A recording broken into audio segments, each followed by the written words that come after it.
everyone. Welcome back to Listen and Learner.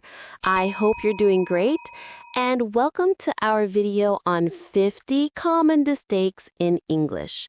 If you're learning English as a second or foreign language, or you just want to brush up on your grammar, this video is for you. We'll be covering a wide range of errors that even native speakers make, including issues with verb tense, subject-verb agreement, prepositions, and more. By the end of this video, you'll be better equipped to identify and correct these common mistakes in your own speech and writing. So grab a pen and paper, and let's get started. Okay, number 1. We don't use the preposition about after the verb discuss. So we don't say, let's discuss about it. We say, let's discuss it. For example, I think we have a problem here. Let's discuss it. Oh, I'm sorry, Anne, but we don't want you here. You want your brother on internet, TV, or the news. We don't use the preposition in. We use on the internet, on TV, on the news. For example, don't believe everything you read on the internet. Oh, I love her. I think she's a great singer. Don't you think so? Oh yeah, agree with you. I'm agree. No, don't use any to be verbs here. I agree with you. That's it. I'm married with him. First of all, it's not married with, it's married to. I'm married to him. And second of all, to whom? Number 5, darling. We don't say eat breakfast, eat lunch, eat dinner. We say have breakfast, have lunch, have dinner. Let's have lunch together. Number 6. It's go home, not go to home. So we say, let's go home. I'm going home. H, apply for a job or apply for work. Definitely the first one, we say apply for a job. I applied for a job yesterday. Some students, correct. Some of the students, also correct. So if you're using the preposition of, don't forget to use the article the after it. Some of the students or some students. Number 9.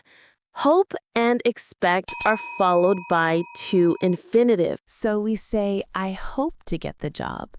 I have to get the job. Not, I hope getting the job. Or, I expect to be back within a week. 10. In English, if you want to show a long distance to a place, we can say walk a long way or drive a long way, okay? We don't say walk far or drive far. For example, I walked a long way to the city center, or we drove a long way to the mall. If I were you, I would take a breath and relax. Wait, what? If I were you, isn't I followed by was? In second conditional sentences, all pronouns are followed by were. I were, she were, he were, we were, they were. Some native speakers may say if I was you, okay? But it's not grammatically correct. Try to not laugh or try not to laugh. Which one is correct? Definitely the second one. Try not to laugh. I tried not to laugh, but I wasn't successful. Let me give you advice. Okay, but it's not give advice. It's give a piece of advice. Let me give you a piece of advice. Trust your instincts. Okay, this one. Fish, also fish, and fishes, right?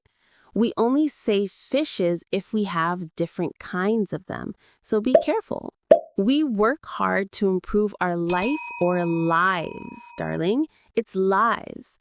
Our lives, their lives, okay? Ooh, I handled the situation very good. Great job. Good for you. But it's not very good, honey. It's very well. We do something very well. You handled the situation very well. Excellent. Bravo. He and I or he and me. As these two pronouns are used as the subject of our sentence, we should say he and I went to the beach for a weekend trip. After be satisfied, we use the preposition with, not at. We were satisfied with the service at the restaurant. Angry is also followed by the preposition with. Are you angry with me? Don't be, please. Return to or return back to. Definitely return to. We don't need back here. We didn't know what to do, so we just returned to our hotel. 20 minutes is or 20 minutes are. 30 kilometers is or 30 kilometers are. The correct verb is. We say 20 minutes is, 30 kilometers is. For example, 20 minutes is not enough. It takes me longer to get ready. Do you like apple? Yes, I like apples. Do you like dog? Yes, I like dogs. These are countable nouns, so we use plural form of them. I like dogs. I like apples. I'm artist. What do you do? Oh, so you are an artist and I am a teacher. Don't forget to use the articles a or an before your job title. Oh, I'm disappointed from you. Okay, but I think you should be disappointed with me. Are you kidding me? No, I'm not.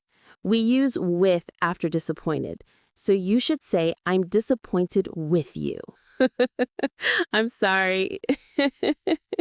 Despite the rain, we went out. You can also say, in spite of the rain, we went out. Despite, in spite of. I used to wake up early. I'm used to waking up early. Which one is correct? I used to do something means I did it regularly in the past but no longer do it. We use this structure only for the past, not for the present. I'm used to doing something means something is not strange or new for me. It has become a habit or a normal part of my daily routine. So both of them are correct, but they definitely have different meanings. I used to can swim. I used to be able to swim. Used to is a semi-modal verb that always goes with the base form of the main verb.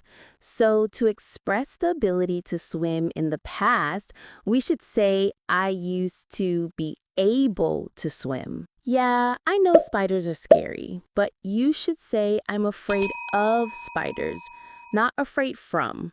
I was surprised from his reaction. Yeah, I was surprised at his reaction too. It was very surprising. He's responsible of this project. Yes, you're definitely right. I totally agree with you. He's responsible for this project. You're 100% right. Arrive to, arrive in, arrive at. Which one is correct? Well, arrive to is 100% wrong. Now let's see when we should use arrive in and arrive at. We use arrive at when referring to specific place, building, or point. We arrived at the hotel at 5 o'clock. We arrived at the party just in time. I arrived at work late, while arrive in is followed by a larger area or general location. We arrived in London last night, or we arrived in England last night. I'm really good in cooking or at cooking. We say be good at something. So I'm really good at cooking.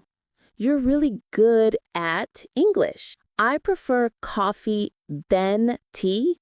No, really, I really prefer coffee to tea. But you don't use then after prefer.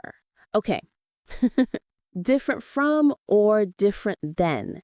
His opinion is different from mine or different than mine. Different from is considered more grammatically correct and more formal, while different than is often used informally, particularly in American English, and it's not necessarily wrong. Oh, this one is really important. Look forward is followed by a gerund, the G form of a verb. So we should say, I look forward to seeing you, not look forward to see you. Oh, I saw a dream. I think you had a dream. This one is all about collocations. We say have a dream, not see a dream. So you should say, I had a dream. I dyed my hair. Really? You did it yourself? Because that's the meaning of your sentence. If you got your hair dyed by someone else dyed your hair for you. So you should say, I had my hair dyed. But if you did it yourself, yeah, you can say, I dyed my hair. I do my bed every morning. Nice, but I think you make your bed, not do your bed. Collocations. Are you ready for another collocation? Here we go. Make a decision or do a decision. Definitely the first one. I made a decision. We make decisions. He's very funny. He's very fun. Which one is correct? Well, both of them are correct, but with different meanings. He's very funny means that the person has a good sense of humor, can make people laugh, and tells funny jokes. But he's very fun suggests that the person is enjoyable to be around because they make situations and activities more pleasant and fun. Got it? So, which one do you think you are? A funny person or a fun person? Lie, lay, lane, lay, laid, laid. I know they can be very confusing, but this is English. What are we going to do about it? Lie has two significant meanings. One of them means that to be in a position in which your body is in the flat, resting position on a surface, such as a bed or the floor. When used this way, the irregular verb forms are lie, lay, lane. So first column lie, second column lay, third column lane. The other meaning of lie is to tell something that is not true. When used this way, it's a regular verb. What are the verb forms then? Lie, lied, lied. So both regular and irregular are okay. Now, let's consider lay and laid. Lay is an irregular verb and means to put something down in a particular position or on a surface. The verb forms are lay, laid, laid. Now let's try and understand them better. Don't think you're only giving up on the lecture. What you want to do is lie down on the sofa. But if you want to put your keys on the counter, you should lay your keys down. However, you wouldn't lie to your best friend. Do you get it now? Body is flat on the floor, on a bed, etc. For example, don't lie in the sun for too long. And the second one means to tell someone something that is not true. For example, I would never lie to you. But lay means to put someone or something down into a flat position. For example, lay the baby in his bed. Or, I laid the baby in his bed. The rich is not always happy. Or, the rich are not always happy. The rich is a plural noun referring to a group of people who have a lot of money. So we should use the plural form of a verb. The rich are not always happy. Here are some more examples that follow the same rule. The wealthy are often generous. The poor are in need of help. I need to finish the work until Friday or by Friday. Which one is correct? Well, let's see. By suggests that the task or activity should be finished at or before the deadline or the specified time. Until, on the other hand, implies that the action will continue until the certain point in time. It doesn't convey the same sense of completion or deadline that by does. For example, if you say, I need to finish my project by Friday, it means you have to complete the project on or before Friday. But if you say, I need to finish my project until Friday, it doesn't clearly indicate when the project should be finished. Here we go. We just learned 50 common mistakes in English. Don't forget to subscribe my channel for more videos. Take care.